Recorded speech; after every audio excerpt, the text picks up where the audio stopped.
हम हैं सच के साथ, हम करते हैं बातें साफ। हर खबर पक्की खबर, सिर्फ न्यूज़ एक्सप्रेस पर।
नमस्कार, मैं हूं एसपी त्रिपाठी।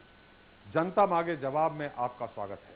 प्रदेश में किसान परेशान है, बदहाल है। साल दर साल कुदरत के कहर ने उसकी कमर तोड़कर रख दी है। बेमौसम बारिश और ओलों ने सिर्फ फसलें बर्बाद नहीं की, बल्कि उन ख्वाबों को भी तोड़ दिया है जो खेतों में लहलहाती फसलों को देखकर बुने गए थे। किसी के घर शादी, किसी का गौना, कहीं घर की मरम्मत में, कहीं बच्चों की तालीम, तो कहीं बीमारों की तीमारदारी में खर्च तो होता है। फसलें भले ही तबाह हो चुकी हों, लेकिन सियासत की फसल जरूर लहला रही है। सूबे को रिकॉर्ड पर रिकॉर्ड दिलाने वाला अन्नदाता अब मुद्दा बन गया है, जिस पर चर्चा कराई जाए या नहीं कराई जाए, ये सोचना पड़ रहा है। संकट की इस घड़ी में सब किसानों के साथ खड़े होने का दावा कर रहे हैं, लेकिन जब कुदरत के अंधेरे में किसान की परछाई भी साथ छोड़ गई हो, ऐसे में उम्मीद भी करें तो किससे? लेकिन सवाल मौजूद है, कौन है किसानों का सच्चा हमदर्द, कौन है काश्तकार का पैरोकार?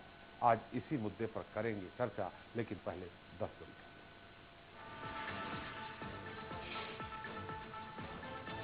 भारी हंगामे के बीच विधानसभा का विशेष सत्र स्थगित, लेकिन गर्भगृह में धरने पर बैठे कांग्रेसी। 2 दिन किसानों पर चर्चा कराने की मांग, जनता मांगे जवाब में आज इसी मुद्दे पर होगी चर्चा। ओला पीड़ित किसानों के लिए सीएम शिवराज का बड़ा ऐलान, इस साल ऋण वसूली स्थगित, कर्ज का ब्याज भी माफ और बिजली बिल नहीं वसूलेगी सरकार।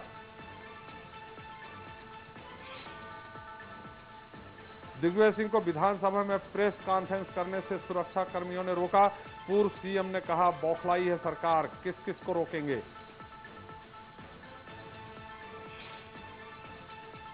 भिंड के ओला प्रभावित खेतों का मुआयना करने पहुंचे सांसद ज्योतिरादित्य सिंधिया, किसानों को तुरंत राहत देने और बिजली बिल माफ करने की रखी मांग।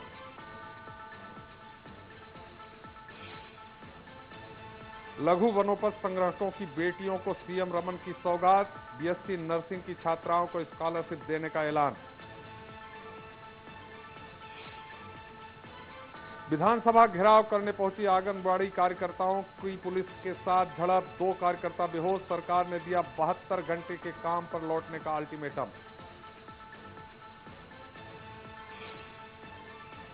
सोनिया गांधी से मिले भूपेश बघेल, नान घोटाले की सौंपी सीडी, टीएस सिंहदेव को नान घोटाले की फाइल लेकर बुलाया था दिल्ली। पूर्व मंत्री तुकोजीराव पवार के बेटे की मुश्किलें बढ़ी, पिटाई में घायल युवक की मौत के बाद हत्या का केस दर्ज, गुस्साए परिजनों ने किया चक्का जाम।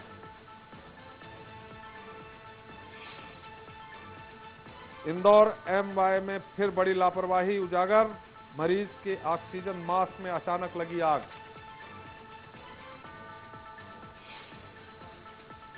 और धर्मतरी में आत्मसमर्पण से बौखलाए माओवादी, पूर्व नक्सली महादेव मांडवी की बेरहमी से हत्या।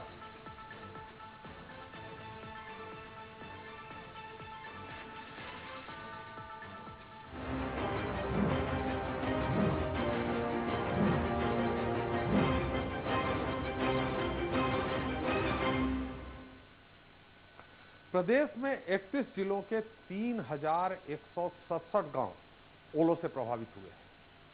4 लाख से ज्यादा किसानों की फसलें बर्बाद हो गई। 4 लाख हेक्टेयर से ज्यादा की फसलें तबाह हो चुकी हैं। सर्वे का काम जारी है। सरकार ने 500 करोड़ की फौरी राहत मंजूर कर दी है, लेकिन किसानों को फौरी नहीं, पूरी राहत की दरकार है। किसानों की बर्बादी की गूंज लोकतंत्र के मंदिर में भी सुनाई दी, लेकिन ये चिंता और चर्चा महज जोर आजमाइश का जरिया न बनकर रहे।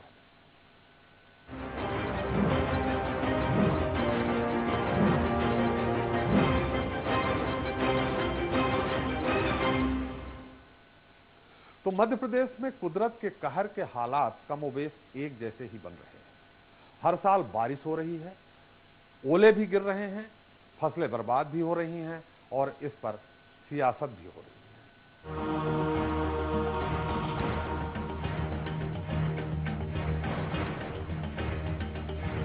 बेमौसम बारिश और ओलों से प्रदेश का किसान परेशान है और नेता उसकी चिंता और चर्चा में ही उलझे हुए हैं। किसान बर्बादी की कगार पर है, लेकिन सियासी पार्टियां इसी में उलझी हैं कि चर्चा हो या ना हो भी तो कितनी हो। अपनी भूलों को सुधारने के लिए फ्लैशबैक में नहीं जाया जा सकता, लिहाजा एक दिन का विशेष सत्र बुलाया गया। सप्लीमेंट्री बजट जो पास कराना था, कांग्रेस ने भी साथ दिया, लेकिन ये तूफान से पहले की खामोशी थी। कांग्रेस की जिद थी कि किसानों पर 2 दिन और बहस कराई जाए, जबकि सरकार 2 घंटे मुकर्रर कर चुकी थी। सियासत की फसल पक चुकी है और काश्तकार के नाम पर इसे काटा जा रहा है। फिर दोनों ही पार्टियां सियासी बिसात पर अपने नफे के लिए इन्हें चल रही हैं। ये सरकार को देखना चाहिए कितनी गंभीर समस्या है। हमने जागृत की तब किसानों के हित में जागृत हुए, नहीं सरकार अभी भी ऋण वसूली कर रही है, अभी बिजली बिल वसूले जा रहे हैं, अभी भी सर्वे 10% से ज्यादा नहीं हो रहा है। तो ये क्या हो रहा है? किसान के साथ अन्याय हो रहा है। किसानों का हित हो ना हो, लेकिन लोकहित के विषय पर नियम 130 के तहत चर्चा हुई। कांग्रेस का आरोप था कि सरकार किसानों को नजरअंदाज कर रही है और सरकार की घोषणाएं थोथी हैं, कोरी हैं।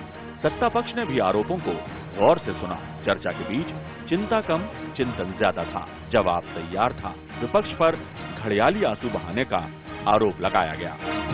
दलील दी गई कि सरकार ने 500 करोड़ की फौरी राहत जारी कर दी है।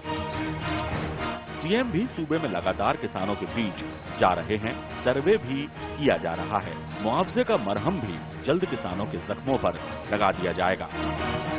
सर्वे का काम बड़े पैमाने पर चल रहा है, क्योंकि बहुत बड़ी क्षति हुई है। अभी यह कहना जल्दबाजी होगी कि कितने का नुकसान हुआ है या कितना जितने भी किसानों का आरबीसी 6-4 के तहत नुकसान के मुआवजा प्रकरण बनेंगे, सभी को मुआवजा मुहैया कराई जाएगी। खेतों में फसल भले ही सूख गई हो, बर्बाद हो गई हो, जमींदोज हो गई हो, लेकिन किसानों के जख्म हरे हैं और उन्हें उम्मीद है कि वोट की खातिर चौखट पर चक्कर लगाने वाले उनके रहनुमा जो मंथन कर रहे हैं, चिंतन कर रहे हैं, उससे जहर ना निकले, दवा निकले जो जख्मों के नासूर बनने से पहले उन तक पहुंच जाए। Bureau report, news express.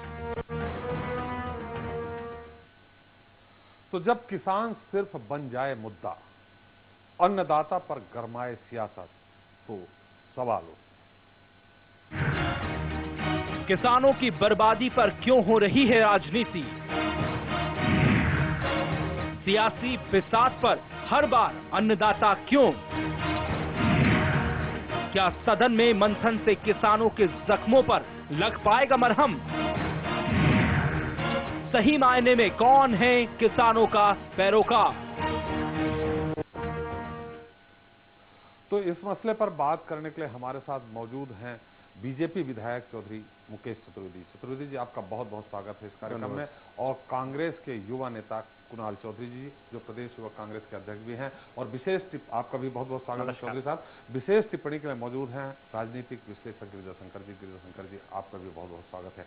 पहला सवाल हमारा गिरिजा शंकर जी आपसे ये है, ये जो सियासत हो रही है, एक तरफ किसान कराह रहा है, दूसरी तरफ चाहे कांग्रेस हो भाजपा हो, दोनों, एक तरफ भाजपा अगर ये सोच रही है कि बाकी जो मुद्दे हैं वो मुद्दे, दूसरी तरफ कांग्रेस इस किसान के मुद्दे, व्यापक मुद्दे के बाद अब किसान के मुद्दे को उठाकर अपने कम बैक की तैयारी कर रही है। आपको क्या लगता है इस जगह क्या उचित है, क्या अनुचित? सही है, किसानों के मुद्दों पर राजनीति हो रही है और मुझे इस बात की खुशी है कि राजनीति के केंद्र बिंदु में किसान आया तो सही। आज एक जो स्थिति बनी हुई है न केवल मध्य प्रदेश में बल्कि पूरे देश में, भूमि अधिग्रहण बिल को लेकर देश की राजनीति भी किसानों के केंद्र में आ गई है और प्रदेश की राजनीति भी केंद्र में आ गई है। यदि ये राजनीति वास्तव में किसानों को केंद्र में रखकर राजनीति की जाती है तो मुझे लगता है कि किसानों को लेकर उनकी चिंताओं को बेहतर ढंग से समझ सकेंगे राजनीतिक दल और उनके हल की तरफ आगे बढ़ेंगे। लेकिन यदि सिर्फ ये चिंता सियासी चिंता बनकर रह जाएगी तो किसानों का कोई भला होने वाला नहीं है। जिस तरह की तबाही अभी हुई है ओलों से, ये दुर्भाग्य है या एक ऐसा खराब संयोग है, ये पहली बार नहीं हुआ है। लगभग हर साल किसानों को इसी ओला पाला से रूबरू होना पड़ता है, उनको तकलीफ झेलनी पड़ती है और लगातार ये इस बात को लेकर राजनीतिक दलों में चर्चा होती रही। सत्ताधारी दल इस बात को उठाता रहा कि ओला पाला को प्राकृतिक आपदा माना जाए, लेकिन पिछले 4 सालों के बाद भी अभी तक कोई ऐसी मुकम्मल व्यवस्था नहीं हो पाई किसानों के पक्ष में कि ओला पाला जैसी जो विपदा होती है उसमें कैसे राहत कानूनी तौर पर पहुंचाई जाए जिसमें उनका हक हो, वो कोई व्यवस्था हो नहीं पाई है। तदर्थवाद सरकार के स्तर पर भी है और यदि सत्ता पक्ष और विपक्ष दोनों किसानों के मुद्दों के उठाकर टकराव के बजाय कोई एक आम सहमति की ओर आगे बढ़ते हैं तो मुझे लगता है किसानों के हित में बेहतर काम हो सकेगा।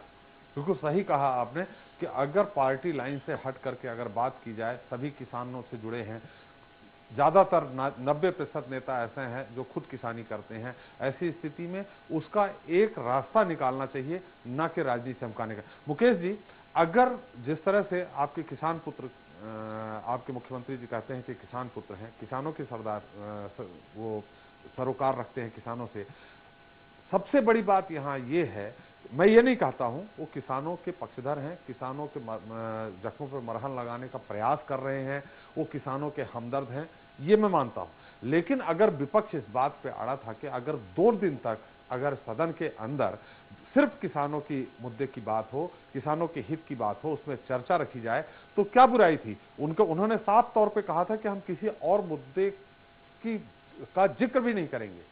ऐसी स्थिति में अगर चर्चा रख ली जाती, 2 दिन बहस हो जाती, तो क्या बुराई थी? नहीं, आज पूरे दिन बहस हुई और किसानों के ऊपर ही बहस हुई। और सबसे बड़ी चीज ये है कि सिर्फ बहस करना ही मुकम्मल नहीं है। आप ये देखिए, जिस दिन ओले या क्षति जो हुई, आपदा जब आई, तो माननीय मुख्यमंत्री जी 26 जिलों में स्वयं गए। प्रभारी मंत्री जितने भी थे, जितने भी उनके मंत्रिमंडल के माननीय सदस्य थे, वो सब संबंधित जिलों में पहुंचे। मैं स्वयं अपने जिले की बता सकता हूं, मेरे प्रभारी मंत्री माननीय श्रीमती माया सिंह जी थी, मैं उनके साथ लगभग 12-15 गांव में तो खुद गया और उसके बाद वो वापस चली गई। मैं शेष गांव मैंने किए, लगभग 49 गांव में मैंने जाकर देखा और किसानों को ढाढ़स बनाया। सिर्फ बातचीत करने से कोई काम थोड़ी होता है भाई। किसान, आप मनसा समझें सरकार की, सरकार 0% पे ब्याज दे रही है। सरकार ने हर ओला पीड़ित के किसान के लिए ये घोषणा कर दी माननीय मुख्यमंत्री जी ने कि 25,000 रुपए ओला पीड़ित किसान की बेटी की शादी में सरकार देगी। और बहुत सारी ऐसी योजनाएं सरकार लाई है जो किसानों के हित में। अब आप सिर्फ चर्चा करें, काम ना करने दें। अभी काम करने का समय है भाई। आज किसान को जल्दी से जल्दी फौरी तौर पर सर्वे चाहिए और सर्वे में माननीय मुख्यमंत्री जी ने घोषणा कर दी है कि 3 डिपार्टमेंट्स के लोग जाएंगे सर्वे करने। 3 पटवारी जाएंगे, 2 RAO जाएंगे, 1 पंचायत का सेक्रेटरी जाएगा। भाई 6 लोग सर्वे करने जा रहे हैं तो कहीं कोई त्रुटि होने की संभावना नहीं है। और किसानों के लिए पहले 2200 करोड़ दिए गए थे, इस बार भी मुख्यमंत्री जी पूरा हृदय खोले हुए किसानों के लिए, क्योंकि वो स्वयं जानते हैं, उन्होंने खेत की मेहनत देखी है, खेत में किसानी की है। लेकिन ये जो लोग दिखावा कर रहे हैं, इन्होंने खेत की मैड़ तक नहीं देखी, अपने जीवन में खेत की मैड़ नहीं देखी, इन्होंने ये नहीं पता होगा कि किस सीजन में कौन सी फसल होती है। मुकेश जी थोड़ा सा हम यहाँ रोकें। आपने कहा कि इस समय काम करने का है, इसलिए सदन में चर्चा करके समय नहीं बर्बाद करना चाहते। एक तरफ आप ये कह रहे हैं कि जो उन्होंने सदस्य बनाए हैं सर्वे करने के, वो प्रशासनिक अधिकारी हैं या कर्मचारी हैं, उसमें कोई विधायक, मंत्री या मुख्यमंत्री थोड़ी सर्वे करने जा रहे हैं। अगर चर्चा हो जाती तो इसमें क्या बुराई थी? नहीं, वो थोड़ी सर्वे करने जा रहे हैं ना। मेरा अनुरोध ये है कि सर्वे करने तो नहीं जा रहे हैं, लेकिन किसानों के पास जब 26 जिलों में माननीय मुख्यमंत्री स्वयं गए, प्रभारी मंत्रीगण निरंतर जा ही रहे हैं, जो हमारी पार्टी के विधायक हैं वो निरंतर क्षेत्र में जा रहे हैं, ओला पीड़ित किसानों के पास जा रहे हैं, पाला पीड़ित किसानों के पास जा रहे हैं। तो जब बजाय सत्र में बैठने के, और सत्र में जो एक दिन का समय था वो पूरा जिस कार्य के लिए निर्धारित था वो कार्य हो गया, और ओला पीड़ित किसानों पर, किसानों के संबंध में आप मैं तो चूंकि 1 घंटा पहले चला गया था, लेकिन चर्चा लगभग 5 घंटे चर्चा हुई है, 4.5-5 घंटे। तो आप सिर्फ चर्चा कराना चाहते हैं कि किसान को राहत दिलाना चाहते हैं? बिल्कुल सही कहा। कुणाल जी आप हैं हमारे साथ। गिरिजा शंकर जी ने कहा पार्टी लाइन से हट के अगर प्रयास किए जाए तो शायद किसानों के लिए ज्यादा बेहतर होता। मुकेश जी बोल रहे हैं सिर्फ चर्चा होने से कोई हल नहीं निकलना। बिल्कुल बात भी सही है। आप ये 2 दिन पहले ही आपके नेता प्रतिपक्ष ने, आपके विधायकों ने तय कर दिया था कि हम सदन में इस बिंदु को रखेंगे कि सिर्फ चर्चा हो, और वो उनको भी मालूम था कि 133 के तहत उन्होंने अपनी बात रखी थी। जो दूसरी तरफ सत्ता पक्ष का कहना है कि नियम कानून को दरकिनार करते हुए आपने जो सूचना दी थी वो गलत है। आपने मीडिया को सूचना दी 130 के तहत, जब आपने विधानसभा सचिव को सूचना दी तो काफी देर हो चुकी थी। ऐसी स्थिति में ये तो विपक्ष का एक अड़ियल रवैया है कि नहीं, हमें तो धरने पे बैठना है। धरने में बैठने से क्या किसानों के जख्मों में मरहम लग जाएगा? देखिए, पहली बात तो जिस प्रकार से निरंकुशता के साथ सरकार चल रही है, सत्र पिछली बार जो लगना था करीब 1 महीने से ज्यादा के सत्र को निरस्त कर दिया गया, फिर मजबूरन ये सत्र लगाया गया। एक ओले पाले की समस्या कोई ऐसी समस्या नहीं जो रूटीन में आनी थी, ये एकदम समस्या आई, तो इसके ऊपर चर्चा करना, और चर्चा इसलिए भी जरूरी होती है क्योंकि चर्चा से हर व्यक्ति, यहाँ पे जनप्रतिनिधि था 230 विधानसभाओं के जनप्रतिनिधि जिनको जनता ने और किसानों ने चुन के भेजा है, और वो अगर समस्या रखते कि हमारे क्षेत्र में किस प्रकार की सर्वे की समस्या आती है, क्या पटवारी सर्वे करता है, अगर मुकेश जी को यह नहीं मालूम है और भारतीय जनता पार्टी को बड़ा दुखद घटना है कि सर्वे में पटवारी देता अमिताभ बच्चन जैसे लोगों को, तो वहां पे मुआवजा दिया जाता है, और जो गरीब किसान है जिसके पास देने के लिए पैसा नहीं है, उन लोगों की क्या स्थिति होती है। पिछले 8 दिन से ज्यादा का समय हो चुका है और किसानों के लिए क्या घोषणा करी है? मुकेश जी ने यही बात कही है कि 6 स्तर पे वो सर्वे हो रहा है। तो ऐसी स्थिति में जो गड़बड़ी है, जो भ्रष्टाचार है, जो पटवारी पैसा लेके सर्वे बताता है, वो रुक जाएगी। उन्होंने कहा आज ही व्यवस्था दी कैसे रुक जाएगी? यही तो चर्चा विधानसभा में चाहते थे कि कहां पे क्या समस्या है। वहां का जनप्रतिनिधि जिस दिन से ओले पड़े हैं अपने क्षेत्र में घूम रहा है, किसानों की समस्याएं समझ रहा है, और उसमें अगर मुख्यमंत्री जी और सरकार अवगत हो जाती, ऐसा कौन सा बड़ा काम था जो किसानों पे चर्चा नहीं करना चाहते? हम कोई व्यापक, अगर हमें विधानसभा में हम व्यापम की बात करते हैं, मुकेश जी हम आपके पास आ रहे हैं। हमने कोई व्यापम की चर्चा नहीं करी। हम एक किसान हितैषी लोग हैं, और सिर्फ ये भारतीय जनता पार्टी जिस प्रकार से किसान विरोधी है, देश में आते हैं तो पहले अच्छे दिन की बात करते थे और सीधे आके किसानों के उस कानून को बदला जिससे किसानों का हक मिलता था। आप किसान की जमीन छीनना चाहते हैं, सिर्फ उद्योगपतियों को नहीं। यहाँ मुद्दा किसान की, मैं हर बात पे किसान की फसलों के मुद्दे की बात कर रहा हूं। बिल की बात नहीं हो रही, यहाँ किसानों जो ओला प्रभावित किसान है उनकी बात हो रही है। यही तो मैं कह रहा हूँ। पिछली बार आपको याद होगा लोकसभा चुनाव से एक दिन जिस दिन आचार संहिता लगी थी, 6 मार्च के दिन मुख्यमंत्री जी उपवास पे बैठे थे कि हमें पैसा नहीं मिला। उसी दिन 5 मार्च को आचार संहिता लग चुकी थी, उसके अगले दिन की बात कर रहा हूं। आचार संहिता लगने के बाद सरकार इनकी आई तो इनने कितने रुपए लेके आ गए? उस समय 5000 करोड़ से ज्यादा मांग रहे थे। क्या 27 सांसद मध्य प्रदेश से जीत के गए तो 5000 करोड़ का आंकड़ी? 18000 करोड़ रुपया कम मध्य प्रदेश में आया, उसके बावजूद ये बात करते हैं और किसानों पे चर्चा करने से लग रहे हैं। किसान पे आज चर्चा होती, 2 दिन हर क्षेत्र। कुणाल जी हम आपके पास फिर आएंगे। मुकेश जी कुछ अपना बिंदु रखना चाह रहे हैं। मुकेश जी बताएं। जो मेरे मित्र चर्चा की बात कर रहे थे, इनकी पार्टी सदैव सदन में अपना पक्ष रखकर माननीय हमारे सदन के जो नेता हैं उनकी बात ना सुनते हुए, जवाब ना सुनते हुए सरकार का बहिर्गमन करना इनकी आदत पड़ गई। लेकिन आज तो सुना, आज तो पूरा जवाब सुना उन्होंने। आज सुना थे, पूरा सुना। आज पूरी मेरी बात तो सुने, 2 मिनट सुने। 1 मिनट कुणाल जी। अब क्या है कि जब आपने भावना ही ये बना ली कि हमें नहीं सुनना, आज आपने सुना, क्योंकि आप ये प्रतिपादित करना चाह रहे थे कि हम किसान की बात सुनना चाहते हैं, अन्यथा आप निरंतर एक ही मुद्दे पर झगड़ते रहे और कतई आपने विधानसभा चलने नहीं दी। कोई आपने कार्य नहीं होने दिया, ना तो बजट पर चर्चा होने दी, ना कोई मतलब किसी मुद्दे पर आप बात ही नहीं करना चाहते हो। आप तो सिर्फ शोर मचाना चाहते हो, सिर्फ अपनी उपस्थिति इस हिसाब से दर्ज करना चाहते हो कि हम सरकार का विरोध कर रहे हैं। लेकिन जब आप देख रहे हैं कि सरकार काम कर रही है, जो आप बात कह रहे हैं, सरकार ने पिछली बार जब कांग्रेस सरकार थी केंद्र में, एक पैसा नहीं दिया कांग्रेस सरकार ने। और मध्य प्रदेश शासन ने 2200 करोड़ रुपए मध्य प्रदेश शासन ने ओला पीड़ितों के लिए अपने बजट से अलग निर्धारित किए। बड़ा दुख के साथ, बड़ी दुखद व्यवस्था है, ये गलत आरोप लगाए जा रहे हैं, से हम बड़ी दुखद है। दोनों हम अपने दोनों के सरकार ने दिया था पूरा 22,000 करोड़ का कर्ज माफ किया था। कुणाल जी, मुकेश जी, हम आंकड़े भी आपको दिखा देंगे, हम आंकड़े बता देंगे कब कांग्रेस सरकार ने कितना दिया था और भारतीय जनता पार्टी की सरकार में कब मिला।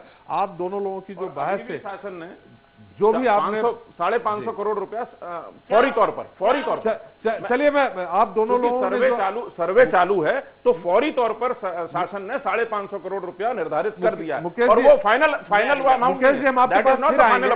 मुकेश जी, हम आपके पास फिर आएंगे। आपने जो उत्तर दिया है, जो अपनी बात कुणाल जी ने रखी है, हम इस पे एक संक्षिप्त टिप्पणी हम गिरिजा शंकर जी से लेंगे, लेकिन हम बता दें कि अभी मौजूदा स्थिति सदन की क्या है, ये ताजा जानकारी हमारे ब्यूरो चीफ अनिल सिंह कुशवाहा दे रहे हैं। अनिल जी, ताजा जानकारी क्या है? अभी क्या धरने पे बैठे हैं कांग्रेस के विधायक? जी, पिछले 1 घंटे से सदन के अंदर गर्भगृह में कांग्रेस के सभी विधायक बैठे हुए हैं। सरकार की ओर से जो संसदीय कार्य मंत्री नरोत्तम मिश्रा और परिवहन मंत्री भूपेंद्र सिंह, दोनों सरकार के प्रतिनिधि के तौर पर उनसे मिले और इनको मनाने की कोशिश की कांग्रेस विधायकों की। लेकिन कांग्रेस विधायकों ने अपनी स्ट्रेटेजी थोड़ी चेंज की है। उनका ये कहना है कि अब 2 दिन सदन में चर्चा नहीं, सिर्फ अगर सीएम मुआवजे की घोषणा कर देते हैं तो वो धरना खत्म कर देंगे और नहीं तो रात भर बैठे रहेंगे। इसके अलावा कांग्रेस ने 3 मांग और रखी है। एक तो उनका ये कहना है कि पिछले साल का जो मुआवजा है वो नहीं बटा है, तो वो 15 दिन के भीतर बांटा जाए। दूसरी बात उन्होंने रखी है कि जो समर्थन मूल्य पर गेहूं की खरीदी होनी है, क्योंकि 56 लाख हेक्टेयर क्षेत्र में गेहूं की बुआई हुई थी और जो फसल कटने को तैयार थी, लेकिन ओला की दिक्कत आ गई तो किसानों को परेशानी हुई और उनको नुकसान हुआ है। तो ऐसे में सरकार समर्थन मूल्य के साथ 150 रुपए का बोनस भी घोषणा कर देती है, तो कांग्रेस अपना धरना समाप्त कर देगी। और तीसरी जो उन्होंने महत्वपूर्ण मांग रखी है, जो सरकार के लिए परेशानी का विषय हो सकती है, कि जो खाद बीज है उसको निम्न दर पर सरकार अब किसानों को उपलब्ध कराए। ये काफी खर्चे वाले हैं और वित्तीय स्थिति प्रदेश सरकार की ऐसी नहीं है कि सरकार इनको तुरंत माने। लेकिन कांग्रेस का साफ तौर पर कहना है कि जब तक सीएम घोषणा नहीं करते वो गर्भगृह से नहीं उठेंगे। अगर ऐसा होता है तो निश्चित तौर पर सदन में एक अप्रिय स्थिति बनेगी। अनिल जी, मुआवजे की घोषणा की बात तो सरकार ने पहले ही कर दी, मुख्यमंत्री जी ने घोषणा कर दी कि हम मुआवजा देंगे। यही सवाल सत्यदेव कटारिया से पूछा गया था। उनका कहना है कि सिर्फ मुख्यमंत्री मुआवजे की घोषणा कर रहे हैं, लेकिन कितना मुआवजा दिया जाएगा, एक फिक्स अमाउंट अगर सरकार कर देती है कि 5,000 करोड़ रुपए या 6,000 करोड़ रुपए किसानों को दिया जाएगा, इस तरह की जो मोटा फिगर है वो सरकार की ओर से नहीं आया है।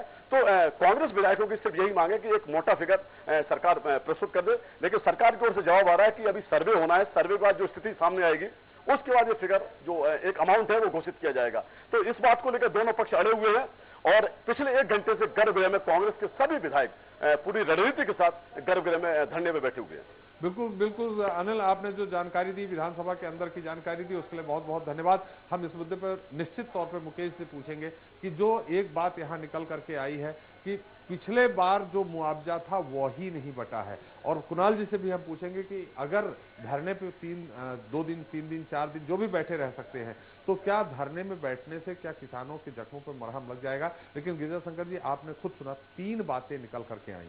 पहले ये था कि हम गर्भगृह में बैठे रहेंगे, उसमें मुआवजा की बात है, समर्थन मूल्य में 150 रुपए प्रति क्विंटल की बात आई। लेकिन एक जो सबसे गंभीर बात ये आई, जो मुझे नहीं लगता है कि सरकार पूरा कर पाएगी, कि खाद बीज जहां मिल ही नहीं रहा, ब्लैक में, आपने भी देखा होगा पूरे प्रदेश भर में किसान हड़ताल कर रहे थे, चक्का जाम कर रहे थे, यूरिया नहीं मिल रही थी। ऐसी स्थिति में निम्न दर पर यूरिया या खाद, दूसरी डीएपी उपलब्ध कराना क्या संभव है?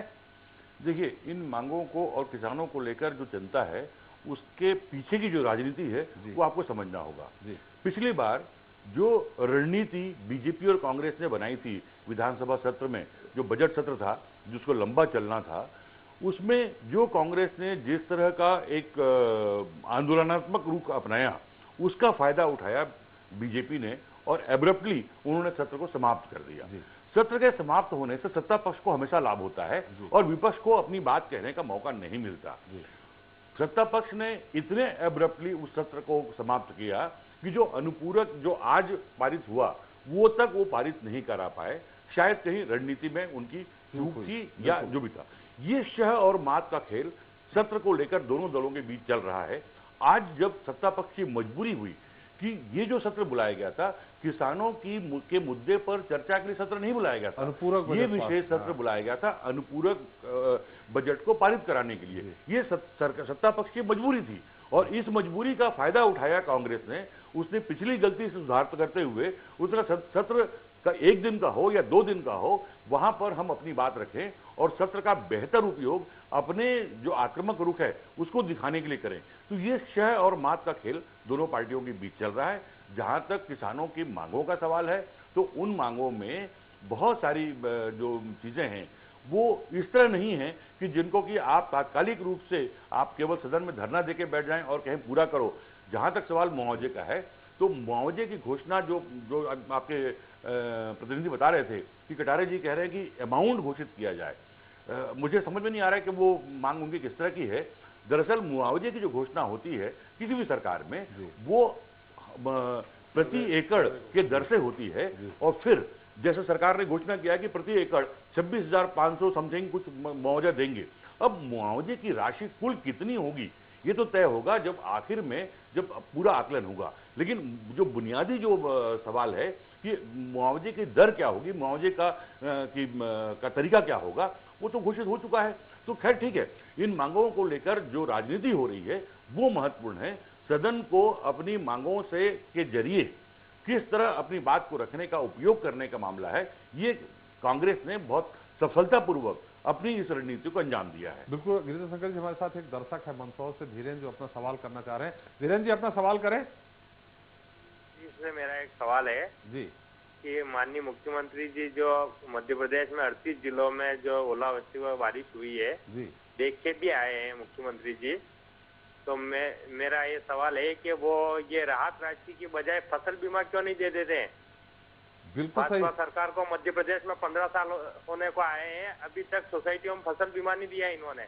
और पहले तो केंद्र सरकार का कहते थे कि केंद्र में कांग्रेस की सरकार है इसलिए वो वहां से दे नहीं रहे, अब तो दोनों जगह इनकी सरकार हो गई, तो क्यों नहीं ये फसल बीमा? बिल्कुल सही सवाल आपने किया। ये फसल बीमा की बात आई, इसमें क्या गणित है, कहाँ उलझन है, ये हम गिरिजा शंकर से पूछेंगे। लेकिन कुणाल जी, धरने में बैठे रहने से, गर्भगृह में अगर बैठ गए, 2 दिन बैठ गए, 3 दिन बैठ गए, इससे क्या किसानों को मुआवजा मिल जाएगा?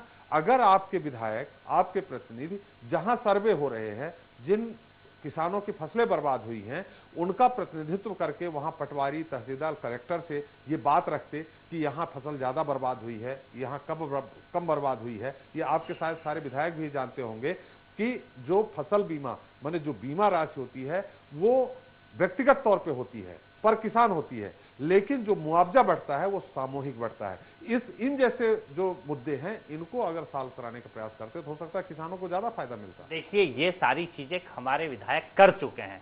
हर जगह क्षेत्र में 10 दिन हो चुके हैं, ओला पड़े, आज की बात नहीं है, लगातार 6-7 दिन से हर व्यक्ति कलेक्टर, कमिश्नर और जिनसे मिल रहा है, हर व्यक्ति से मिल रहा है, उनको अवगत करा चुका है और जिन समस्याओं का निराकरण नहीं हो रहा था। और आज हमने अगर जब ये सत्र लगा तो हम सरकार को इस चीज से बताना चाहते थे कि पिछली बार मुख्यमंत्री जिस किसान के साथ फोटो खिंचवाते हैं उसी को ही मुआवजा नहीं मिलता, जिसके खेत में हेलीकॉप्टर उतारते हैं उसको मुआवजा नहीं मिलता। ये प्रकार की विसंगतियां इस मध्य प्रदेश के अंदर पिछली बार देखी होगी, प्रमुखता से मीडिया ने भी इसको दिखाया। तो कहीं ना कहीं इन व्यवस्थाओं से हमने हर बार, पिछली बार की बात हम मानेंगे कि हमने व्यापम पे चर्चा चाहते थे और व्यापम के ऊपर हम नहीं बोलने देना चाहते थे, पर उस मुद्दे को भी दूर रख के जब किसान का दर्द देखा, उसकी खड़ी हुई फसलों को गुजरते हुए देखा, उस चीज को भूल के भी हमने आज मुख्यमंत्री को भी सुना और चाहते थे कि किसान के दर्द पे बात हो और किसान के दर्द पे मरहम लगाया जाए, उसको पैसा दिया जाए। क्योंकि कई किसान सुसाइड नोट लिख के नहीं मरता है, किसान आत्महत्या कर रहा है इस मध्य प्रदेश में, उसके बाद किसानों का पहले सर्वे होगा तब तो पैसा। सर्वे 10 दिन से क्या चल रहा है? 10 दिन हो गए, 10 दिन में सर्वे क्यों संभव नहीं है? किस प्रकार से पूरे प्रदेश के अंदर हर जिले में कलेक्टर बैठा है, हर जगह पटवारी, हल्के में पटवारी बैठा है। क्या सिर्फ ये मुख्यमंत्री के आयोजन कराने के लिए वहां पे टेंट और तंबू लगा रहे थे? पिछले और अभी धीरे से जाके कहेंगे अब आपके जी, नुकसान जब आपकी सरकार थी, दिव्य सिंह की सरकार थी, जो अब मुआवजा वितरित किया जा रहा है, मेरा ये कहना है उसका रेशो बहुत बढ़ गया है। 60 रुपए के चेक मिलते थे। उस समय केंद्र सरकार से 3000 करोड़ मिला करते थे, अभी 50,000 जी, हम आपके पास करोड़ आएंगे। मिला है। कुणाल जी अपनी बात रख रहे हैं। बड़ा दुखद विषय है कि इतना पैसा मिलने के बाद पिछली बार केंद्र सरकार से जिस प्रकार से मुआवजे में घोटाला किया गया, और जो बीमा की बात है, जो बीमे के अंदर भी जिस प्रकार से घोटाला आपकी सरकार के द्वारा किया जा रहा है, और सीधे साठगांठ बीमा कंपनियों से करके आप यहाँ के क्षेत्र के किसानों को और प्रदेश के किसानों के साथ कुणाल जो आप कुणाल जी, हम आपको थोड़ा, आपके शायद क्षेत्र से एक दर्शक अपना सवाल करना चाह रहे हैं। सुजालपुर से हमारे साथ एक दर्शक हैं, विष्णु जी सवाल करें। आपका क्षेत्र में आपको पूरा मालवा है। सवाल सबसे पहले तो दोनों पार्टियों से ये है कि कृपया किसानों के ऊपर, किसानों की लाश पे अपनी रोटियां ना फेंके। ये बिल्कुल सही कहा आपने, राजनीतिक रोटी बिल्कुल नहीं सेकनी चाहिए। हमारे साथ एक और आगर से हैं दर्शक जो अपना सवाल करना चाह रहे हैं। मैं ये कहना चाहता हूँ सर कि सबसे बड़ी जो भी जिस सरकार बैठी है, जनता की सरकार है, ना कि किसी पार्टी की। जनता ने उन्हें बिठाया है और सबका दायित्व होता है, और सबका दायित्व ये होता है कि जो सर्वे हो और तहसील से एसडीएम से कलेक्टरों तक जाए, और कलेक्टर का भी यह दायित्व बनता है कि बीमा कंपनियों को वो सूची दे और उस पर अमल करे और क्या कार्यवाही हुए और किसानों के सामने पब्लिक करे, मतलब सबके सरेआम खुद बिल्कुल इसको सार्वजनिक करें। आपका कहना है कि इसको सार्वजनिक करें, कितने सार्वजनिक करें कि क्या प्रक्रिया कर रहे हैं कलेक्टर महोदय और बीमा कंपनी क्या कर रही है, उनका बीमा कहाँ गया। हर बार वो जो केसीसी लेते हैं उनपे 2 बार बीमा करता है, 2 फसल का, या 1 बार लेते हैं तो 1 बार। बिल्कुल सही कहा आपने। हमारे साथ एक और दर्शक हैं भोपाल से, अशोक जी अपना सवाल करें, उसके बाद हम अपने मेहमानों से उत्तर लेंगे। अशोक जी संक्षेप में आप अपना सवाल करें। मेरा क्वेश्चन ये है भाई साहब जी, मुख्यमंत्री जी कह रहे हैं बार बार कि मैं संकट में तुम्हारे साथ हूँ जी। संकट में साथ होने का मतलब क्या होता है? संकट का मतलब ऐसा नहीं कि किसी को कोई बीमार हुआ तो पूछे चलेगा हालचाल कैसा है। संकट का मतलब ये है कि आप तुरंत उनको शीघ्र राशि दें किसानों को, तो किसान पैसे नहीं मिल पाता है। और किसी एक्सीडेंट होता है, किसी घर में आग लगती है, कलेक्टर जाके तुरंत उसको पैसे देता है। किसानों के लिए विधायक निधि, संसद निधि से तुरंत कम से कम थोड़ा बहुत भुगतान तो कर दो। बिल्कुल ये उत्तर हम मुकेश, बिल्कुल अशोक जी हम आपका ये उत्तर मुकेश से लेंगे। और गिरिजा शंकर जी, आपने सारे जो भी हमारे दर्शक हैं उनके आपने सवाल सुने होंगे। एक बहुत बड़ी समस्या फसल बीमा योजना की। मुकेश जी हम आपसे उत्तर लेंगे, लेकिन वक्त हो चला एक छोटे से ब्रेक का। ब्रेक के बाद भी चर्चा जारी रहेगी किसानों के पैरोकार पर, लेकिन सदन में जिस अन्नदाता ने सियासत गरमाई है उस पर भी हम बात करेंगे। लेकिन अभी वक्त हो चला है ब्रेक का। ब्रेक के बाद हम तुरंत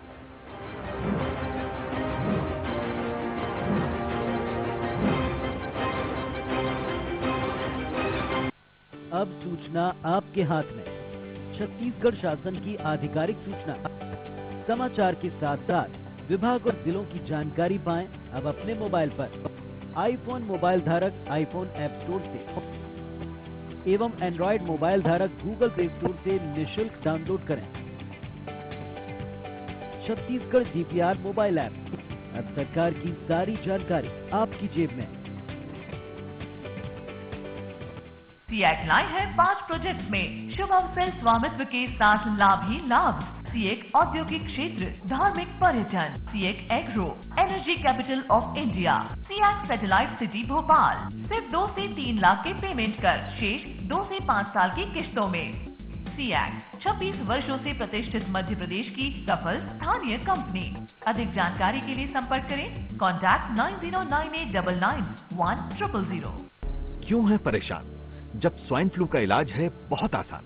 सभी मेडिकल कॉलेज अस्पताल, जिला अस्पताल और चिन्हित निजी अस्पताल हैं दवाइयों के साथ इलाज के लिए तैयार। बस रहें सावधान। स्वाइन फ्लू पीड़ित के संपर्क के बाद यदि बुखार हो, नाक बहे या बदन दुखे तो मिले फौरन डॉक्टर से। छींकते खांसते समय करें रुमाल का इस्तेमाल। चेहरा छूने के बाद हाथ धोएं साबुन से। बस फिर डर कैसा? विलंब हानिकारक हो सकता है। शीघ्र जांच कराएं, तत्काल इलाज पाएं और स्वस्थ हो। राज्य स्तरीय कंट्रोल रूम नंबर 075540200150 8989988712 पर संपर्क करें। वक्त की बड़ी खबर मिल रही है। नक्सल डोमिनेटेड एरिया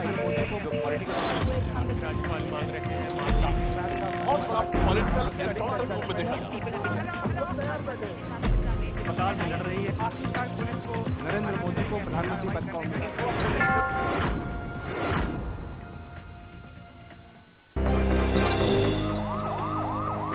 जिसकी तलाश में खाक छान रही है पुलिस, जिसे हाजिर करने का हुक्म सुना चुकी है अदालत, जिसके इंतजार में खुली पड़ी है सलाखें, आखिर कहाँ है वो?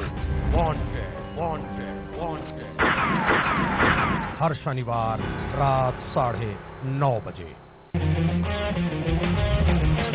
हम देते हैं सच का साथ, करते हैं हर झूठ को बेनकाब, लाते हैं सबसे पहले हर खबर सिर्फ न्यूज एक्सप्रेस पर।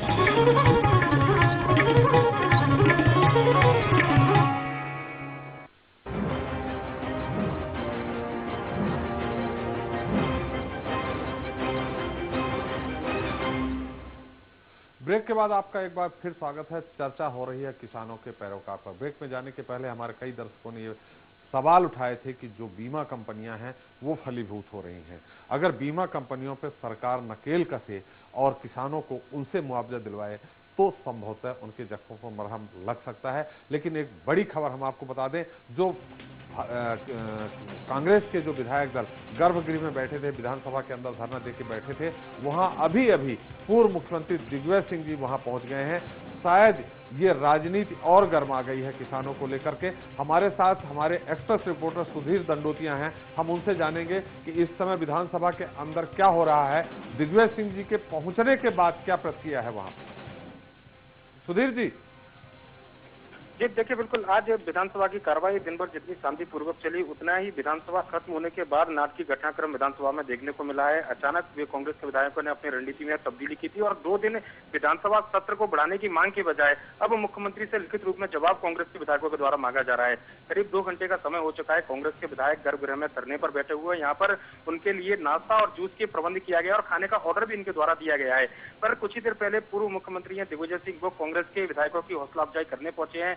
अभी विधानसभा अध्यक्ष से उनकी मुलाकात चल रही है और माना जा रहा है कि कांग्रेस के जो विधायक है उनसे आगे की रणनीति चर्चा की जाएगी। पर लेकिन फिलहाल कांग्रेस विधायक दल की अगर हम बात करें तो जो रणनीति तैयार की गई है उस रणनीति के हिसाब से कांग्रेस के विधायक आज पूरी रात विधानसभा के अंदर गर्भगृह में धरना देने का मूड बना के बैठे हैं और सरकार से लिखित रूप में जो जवाब मुख्यमंत्री ने दिया है, जो आश्वासन मुख्यमंत्री ने दिया है, जो घोषणा मुख्यमंत्री ने की है, उनको लिखित रूप में सरकार की ओर से मांगा जा रहा है और कहा जा रहा है कि जब तक लिखित रूप में सरकार इन घोषणाओं को नहीं देती है तब तक कांग्रेस का धरना जारी रहेगा। फिलहाल अगर बात करें तो विधानसभा परिसर में सुरक्षा व्यवस्था बढ़ा दी गई है। यहाँ के जो एसपी साउथ हैं वो भी विधानसभा परिसर पहुंच चुके थे। ऐसे में नाटी घटनाक्रम फिलहाल विधानसभा में जारी है। बिल्कुल, बहुत बहुत धन्यवाद सुधीर आपका, आपने सारी जानकारी दी। मुकेश जी, हम आपसे उत्तर जानेंगे कि फसल बीमा को लेकर के, लेकिन अभी ये मौजूद जो अचानक दिग्विजय सिंह जी का वहां पहुंचना और इस मुद्दे पे हम बात करेंगे गिरिजा शंकर जी। गिरिजा शंकर जी, आपको ध्यान हो बहुत पहले गौरी शंकर सेजवार जी विजय शाह जी का जो पिटाई कांड था उसको उस मुद्दे को लेकर गर्भगृह में बैठे थे और सत्ता पक्ष के माने दिग्विजय सिंह कांग्रेस के जो नुमाइंदे थे जिनकी सरकार थी, उन्होंने एक रास्ता निकाला था। पटवा जी, सारंग जी, इनको बीच में ला करके एक समझौते की पहल हुई थी और उसके बाद गौरी शंकर सेजवार जी सुबह उठ गए थे, उनके सारे विधायक उठ गए थे। क्या ये वो पहल तो नहीं है कि दिग्विजय सिंह जी का वहां पहुंचना? अभी आपने देखा स्पीकर साहब से वो मुलाकात कर रहे हैं, एक कोई रास्ता निकाला जा रहा है जिससे ये जो विधानसभा की जो परंपरा है वो बनी रहे। देखिए, कांग्रेस के ऊपर बहुत समय से आरोप लगता रहा कि वो विपक्ष की भूमिका निभा नहीं रहा है और जिस तरह से उसको आक्रामक होना चाहिए, जनता के सवालों को लेकर सामने आना चाहिए, वो नहीं आ पा रही है। और इस चिंता से कांग्रेस भी बड़ी परेशान रही और लगातार उनकी कोशिश ये रही कि कांग्रेस को एक सक्रिय विपक्ष की भूमिका में कैसे लाएं। इस बार जो एक दिन का सत्र केवल अनुपूरक बजट पारित करने के लिए जो मुश्किल से 10-15 मिनट का काम होता है, जो सत्र बुलाया गया, जो सत्ता पक्ष की मजबूरी थी, उसका बेहतरीन फायदा कांग्रेस ने उठाया अपने आप को बिल्कुल एक आक्रामक तरीके से पेश करने के लिए और अनुपूरक बजट के सत्र को उन्होंने किसानों की समस्या के सत्र के रूप में कन्वर्ट करने के लिए मजबूर कर दिया। नहीं, मैं अब जी मैं आ रहा हूं। अब जब दिग्विजय सिंह जी के वहां पहुंचने के मायने क्या, जबकि वो सदन के अंदर नहीं जा सकते हैं, नहीं, तो उनके वहां पहुंचने का क्या मतलब? दिग्विजय सिंह जी कांग्रेस के नेता हैं और आप देखेंगे कि पिछले कुछ महीनों से वो प्रदेश के बहुत सारे मामलों को लेकर सक्रिय रहे हैं और ऐसे मौके पर जब कांग्रेस के सारे विधायक अपनी किसी भी मांग को लेकर विधानसभा में धरना दे रहे हैं गर्भगृह के अंदर, तो कांग्रेस के बड़े नेताओं को उनके साथ खड़े होकर अपनी जो सहभागिता है वो दिखाना जरूरी है। आप याद करें कांग्रेस के साथ दिक्कत क्या रही है, हमेशा ये शिकायत रही है कि कांग्रेस के जो विधायक हैं, नेता हैं, प्रदेश के लोग हैं, वो तो बहुत एक्टिव हैं, लेकिन कांग्रेस के बड़े नेता कभी उनके साथ ठीक से खड़े नहीं हो पाते, वो उतने सक्रिय नहीं हो पाते। तो यदि ये इत्तेफाक है कि दिग्विजय सिंह जी आज भोपाल में हैं और भोपाल में रहते हुए यदि उनकी ही पार्टी के विधायक धरना दे रहे हैं विधानसभा के अंदर और वो उनके साथ न जाएं, खैर ऐसी कोई रणनीतिक चूक दिग्विजय सिंह जैसे नेता नहीं करता।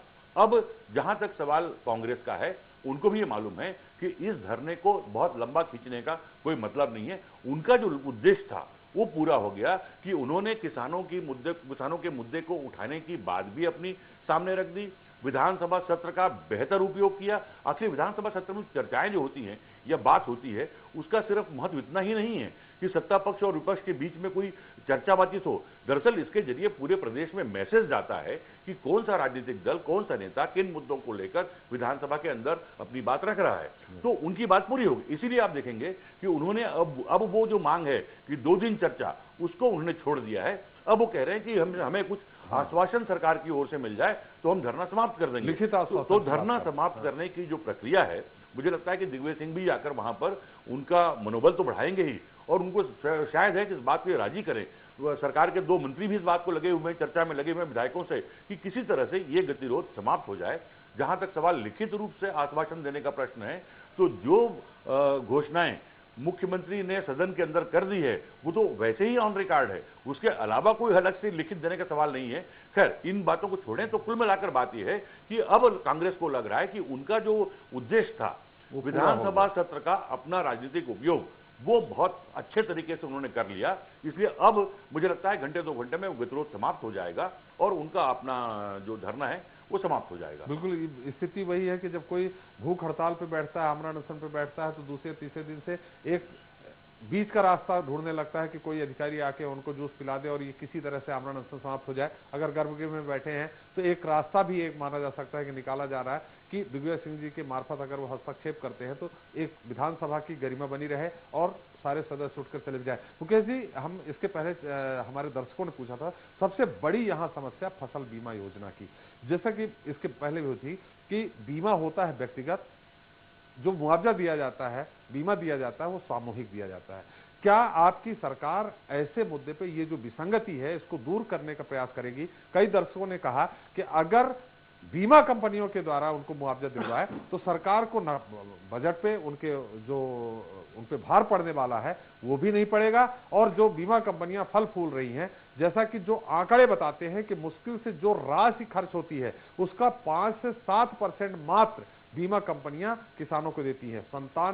लगभग 93% बीमा कंपनियों की जेब में चला जाता है। अगर इस तरफ पहल की जाए तो शायद किसानों की जख्मों पर मरहम बच जाए। मुकेश जी, नहीं, शासन ने अपनी तरफ का उनका जो हिस्सा था 1200 करोड़ रुपया लगभग बीमा कंपनियों को जमा किया किसानों की ओर से जी, और किसानों की ओर से शासन दबाव भी बना रहा बीमा कंपनियों पर। क्या था कि पूर्व में ऐसा कुछ उसमें प्रावधान था कि हेल स्टॉर्म को वो आपदा नहीं मानते थे बीमा कंपनी वाले, तो अभी कोर्ट ने उसमें कुछ निर्णय दिया है और हेल स्टॉर्म को भी आपदा मानने पर उनको बोला गया कि इसको भी आप विपदा मानिए, प्राकृतिक विपदा मानिए। तो ये चल रहा है शासन की ओर से, पूरा नेगोशिएशन चल रहा है और शासन ने जो अपना हिस्सा है 1200 करोड़ रुपया वो जमा भी कर दिया है।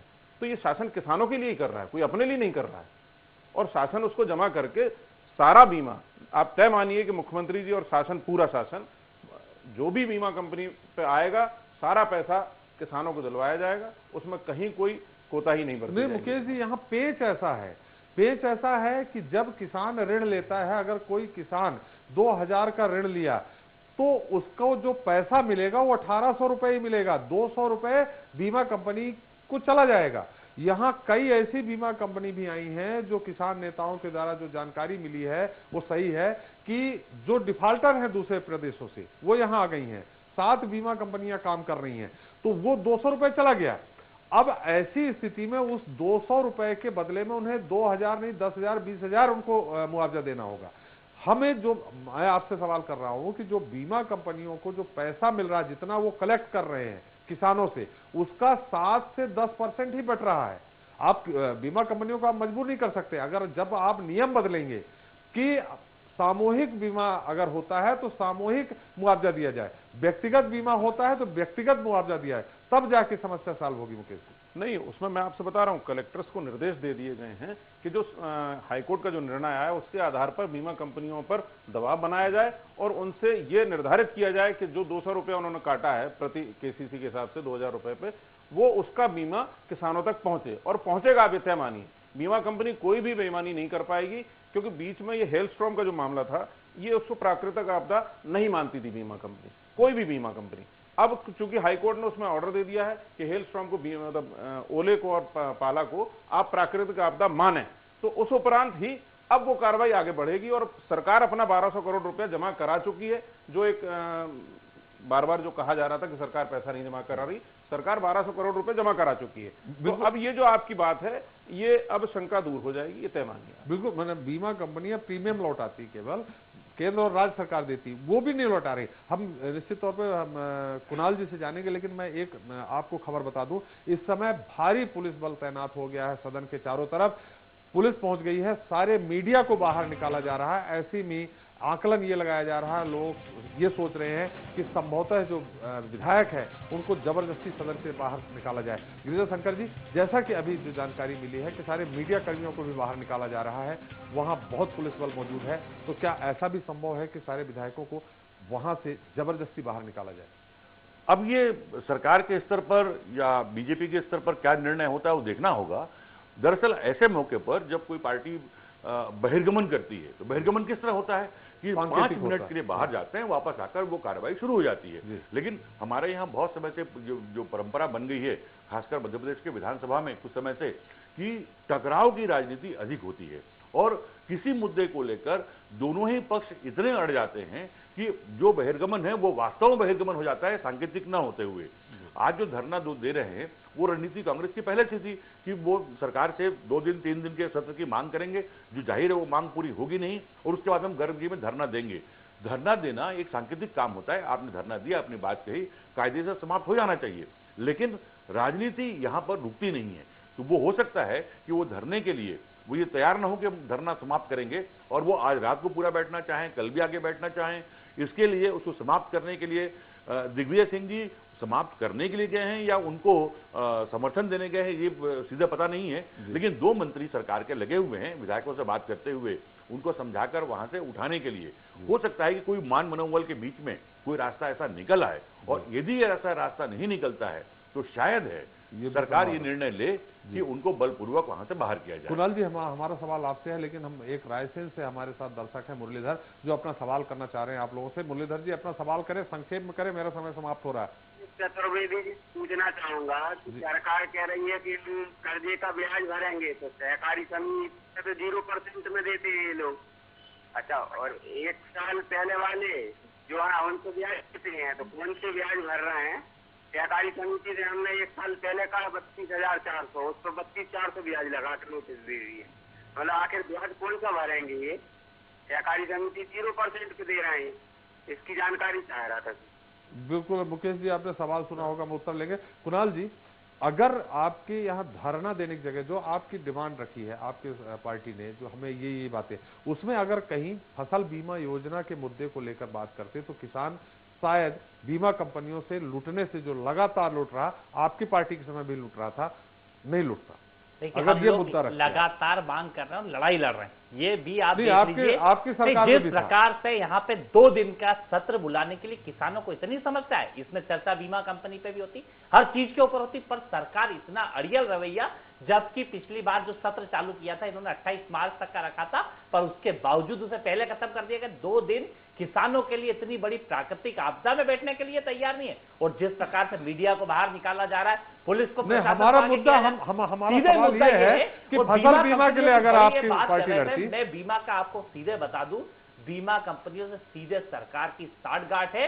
बीमा कंपनियों से मोटी रकम ली जाती है, और ना तो जो सर्वे में जितना दिखाना चाहिए उतना दिखाया जाता है, और सर्वे में कम करके दिखाया जाता है। ये तो आपकी सरकार में भी ये होता था। हमारी सरकार गए सालों हो चुके हैं, 12 साल के ऊपर। आप बड़ा दुख की बात है कि हर बार आप 12-13 साल पुरानी बातें निकाल के उस पर थोपना चाहते हैं। पिछले 12 साल से जो परंपरा चली आ रही उसी की बात कर रहे हैं। परंपरा परिवर्तन प्रकृति का नियम है। उस समय किस तरह की परिस्थितियां थी, क्या बात थी? अगर आप 2003 से पहले की परिस्थितियों को आज लाना चाहेंगे तो बड़ी दुखद घटना है कि आज किसान जिस प्रकार आपके समय शायद फसल बीमा योजना नहीं थी, आत्महत्या कर रहा है, सारी चीजें कर रहा है और इतनी बुरी स्थिति के बावजूद ये चर्चा करने को तैयार नहीं है और सिर्फ पुलिस के डंडों से डराने की कोशिश कर रहे हैं। तो कांग्रेस डरने वाली नहीं है, जनता को न्याय देना पड़ेगा। बिल्कुल गिरिजा शंकर जी, आप कुछ कह रहे थे। बिल्कुल सही है कि फसल बीमा योजना उस दौरान नहीं थी। नहीं, देखिए ये जो बात कर रहे हैं दोनों लोग, वो मुझे लगता है कि शायद विषय की थोड़ी कम जानकारी है। किसानों के 3 बड़े सवाल हैं। एक, ओला पाला को प्राकृतिक आपदा माना जाए। दूसरा, फसल बीमा योजना में जो विसंगतियां हैं उसको दूर की जाए और उर्वरकों की जो यूरिया है और बाकी जो तमाम जो खाद हैं उनकी कीमतों को कम किया जाए। इन तीनों मांगों का संबंध जो है वो राज्य सरकारों से नहीं है, चाहे सरकार कांग्रेस की रही हो चाहे वो सरकार बीजेपी की हो। ये सारा संबंध केंद्र सरकार से है। अब देखिए कैसी ये विसंगति है कि ओला पाला को प्राकृतिक आपदा माना जाए, ये मांग सरकार, बीजेपी की सरकार पिछले 4-5 सालों से करती रही। जब यूपीए की सरकार थी तब कांग्रेस मौन थी। अब कांग्रेस खुद ये मांग कर रही है एनडीए सरकार से कि ओला पाला को प्राकृतिक आपदा माना जाए। दरअसल होना ही चाहिए, ये दिक्कत केंद्र सरकार की है और केंद्र सरकार चाहे यूपीए की रही हो चाहे एनडीए की आज हो, इन तीनों मांगों को लेकर वो कहीं भी विचार करने को तैयार नहीं है। जब सरकार यूपीए की थी तो सरकार यहाँ बीजेपी की होने के कारण वो दबाव बनाती थी, आरोप लगाती थी। आज वो दबाव बनाने के हालत में नहीं है।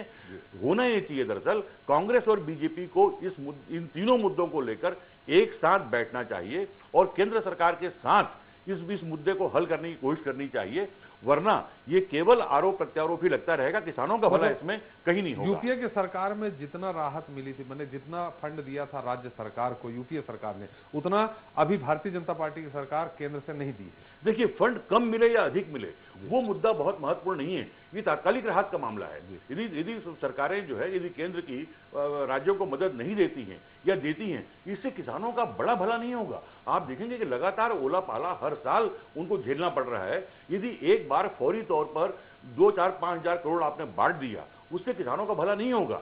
भला उस बात से होगा जो बुनियादी सवाल हैं, ओला पाला को प्राकृतिक आपदा माना जाए, बीमा जो फसल बीमा योजना जो है उसको सही ढंग से लागू किया। उसमें आप देखेंगे जो मुआवजे का भुगतान इसलिए नहीं हो पाता क्योंकि जो प्रीमियम लेने का काम तो बीमा कंपनियों का है, लेकिन मुआवजा देने के वक्त जो केंद्र और राज्य का कंट्रीब्यूशन है वो कंट्रीब्यूशन नहीं मिलने के नाम पर बीमा कंपनियां नहीं देती मुआवजा। तो दरअसल इन सवालों को लेकर केंद्र सरकार की जो नीतियां हैं उनमें बदलाव की जरूरत है।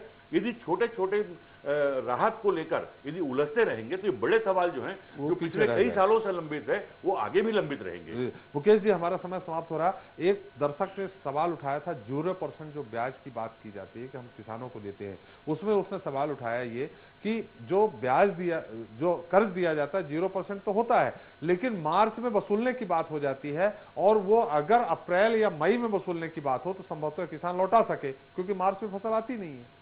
नहीं, अब उसमें क्योंकि फाइनेंशियल ईयर एंडिंग जो बैंक की होती है वो 31 मार्च होती है, तो इसलिए वो उसमें निर्धारण जो है 31 मार्च तक ही होता है। अब 0% ब्याज का मतलब ये है कि आप अगर आप डिफॉल्टर नहीं होंगे तो आप पे 0% लगेगा, अगर आप डिफॉल्टर हैं तो आपको ब्याज दांडिक ब्याज देना पड़ेगा। ये तो एंडिंग की बात, अगर 31 मई कर दिया जाए 31 मार्च को, तो क्या कोई इसमें बुराई है क्या? नहीं, निश्चित रूप से अगर इससे किसान का लाभ हो रहा है तो उसमें विचार करना चाहिए और हम लोग इस बात को रखेंगे सरकार के आगे।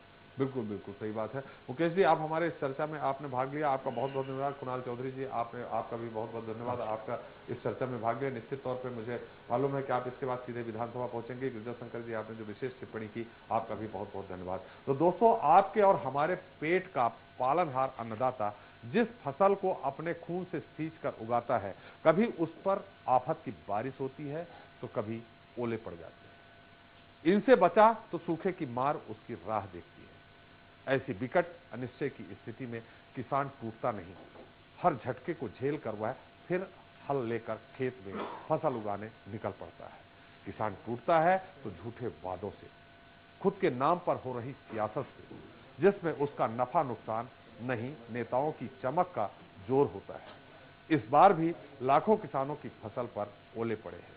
किसान रो रहा है और राजनीति तेज हो गई है, पर इस सब में किसान कहां है, वह खेत की मेड़ पर बैठा अपनी बर्बादी का मातम मना रहा है। किसानों के साथ होने वाले सियासी खेल पर सवाल खड़ा कर रही हैं ये पंक्तियां। मेरा किसान फसल छोड़ रोता है, मेरा किसान भोला है, जो बोता है आ जाता है। इतने छल के बाद भी धोखा ही पाता है, हर बार उसी के साथ ऐसा ही क्यों होता है। मेरा किसान फसल छोड़ रोता है। जनता मांगे जवाब में आज बस इतना ही। मैं एसपी त्रिपाठी आपसे विदा लेता हूं। फिर मिलेंगे जनता से जुड़े किसी नए मुद्दे, नए सवालों के साथ। तब तक के लिए नमस्कार।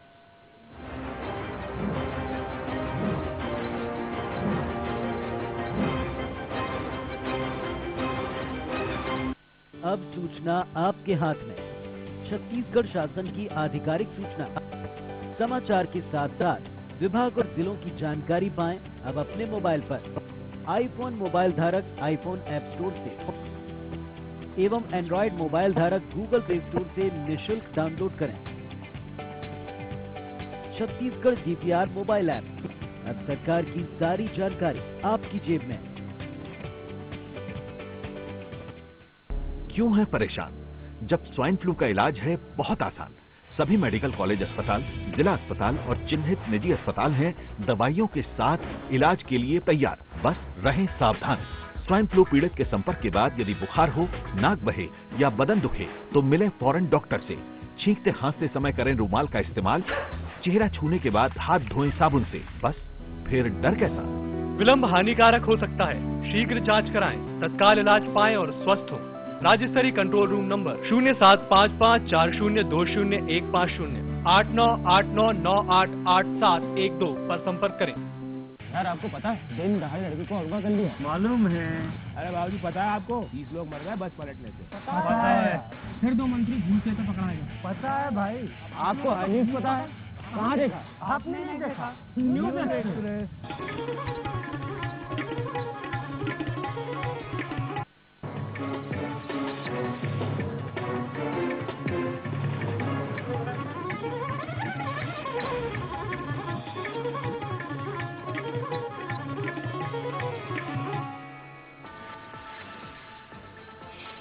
भारी हंगामे के बीच विधानसभा का विशेष सत्र स्थगित। 1.5 घंटे से गर्भगृह में धरने पर बैठे कांग्रेसी सदस्य हाई वोल्टेज ड्रामे के बीच विधानसभा पुलिस छावनी में तब्दील।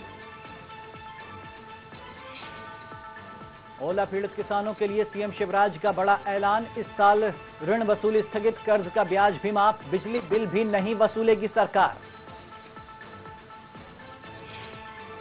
दिग्विजय सिंह को विधानसभा में प्रेस कॉन्फ्रेंस करने से सुरक्षा कर्मियों ने रोका। पूर्व सीएम ने कहा बौखला गई है सरकार, किस किस को रोकेंगे।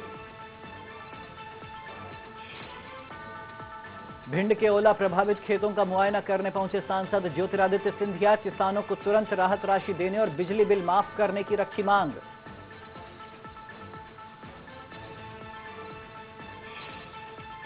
लघु वनोपज संग्राहकों की बेटियों को सीएम रमन सिंह की सौगात। बीएससी नर्सिंग की छात्राओं को स्कॉलरशिप देने का ऐलान।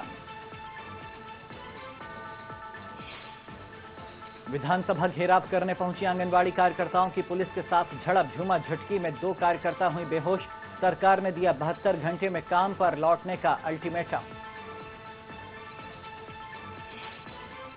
सोनिया गांधी से मिले भूपेश बघेल। नान घोटाले की सौंपी सीडी। टीएस सिंहदेव को नान घोटाले की फाइल लेकर बुलाया दिल्ली।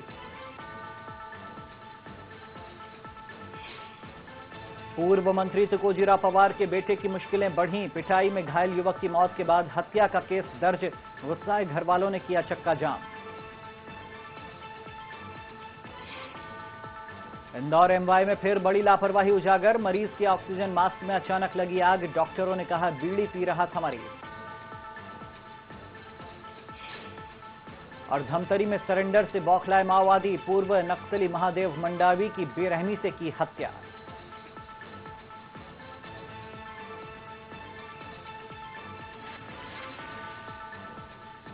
नमस्कार, बड़ी खबर में आपके साथ मैं दीपेश। और सबसे पहले इस वक्त की बड़ी खबर मध्य प्रदेश विधानसभा से, जहां सदन के भीतर कांग्रेस विधायकों ने जमकर हंगामा मचाया है। विधानसभा में जैसे ही सीएम शिवराज सिंह चौहान बोलने के लिए खड़े हुए, कांग्रेस के विधायकों के सवाल के जवाब देने के लिए खड़े हुए, वैसे ही कांग्रेस के विधायक हंगामा करने लगे। और इस वक्त क्या हालात हैं आपको बताते हैं। कांग्रेस सदस्यों से मिलने दिग्विजय सिंह पहुंच गए हैं। विधानसभा परिसर से मीडिया कर्मियों को खदेड़ दिया गया। दिन भर से जो मीडिया कर्मी रिपोर्टिंग कर रहे थे उन सभी को इस वक्त विधानसभा से बाहर कर दिया गया और कांग्रेस के तमाम विधायक गर्भगृह में पिछले 1.5 घंटे से धरना दे रहे हैं। इस बीच खबर यह है कि कांग्रेस विधायकों को नाश्ता भी पहुंचाया गया, जो कि 1.5 घंटे से गर्भगृह में बैठे हुए हैं। लगातार